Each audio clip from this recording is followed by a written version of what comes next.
Plus, the woman who's fond of the black stuff, even if she does dress up in PVC to drink it, Sinead McGrath. Hello.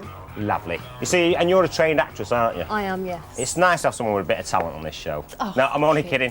I'm only kidding. I mean, we're going to be talking about quite a few different things today. Obviously, erotic art being one of them, and also aphrodisiacs. So actually, I think I just took one before I got a bit of a stiff neck at the moment. but I mean, in the acting game, I mean, do you find that, you know, for you personally, because obviously you're in this advert, which I'm not going to mention because everyone will it'd be like advertising right away. Yes. In this advert that you're in, it's all based on the sexy chick look, isn't it? Really. It is, yeah. And is that what happens in acting? They're not bothered whether you can act or not. It's more about what you look like.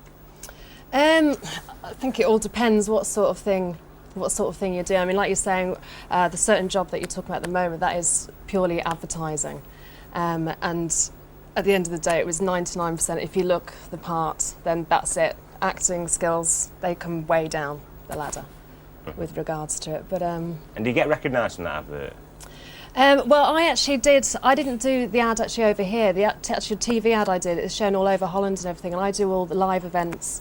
And I've done some posters, and yes, I do.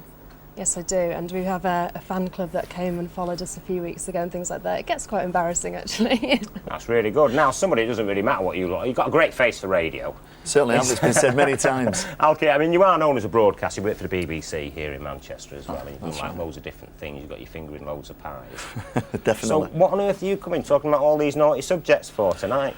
Well, you see, it's the persuasive background staff that you've got here, because they said, why don't you come in, join in and meet a fellow Red? And that's right, and you see, now that you're doing that at United rather than City, it's going to be sexier. It's a sexier thing about for you. Well, it was a famous quote by a famous manager a few seasons ago, wasn't it? What was that? Rude, sexy football. Look what happened to him. Exactly. Let's hope it doesn't happen to me and you. Yeah, well, apparently that was when the directors at Newcastle United decided to get an old pro from Amsterdam. Well, they were doing something behind the scenes, weren't they? I think they were different ones, weren't they? And of course, Abby. Hi. You're a Manchester United fan, aren't you? I am, yes. Yeah, but you used to get free tickets off the bloke that Alan's replaced. I did, but Alan's promised me that he's going to give me free tickets too. And what line of persuasion will you be using with Alan? I'll just phone him up and ask. You don't ask, you don't get, do you? Hey? If you don't ask, you don't get. Well, that's where I've been going wrong all these years.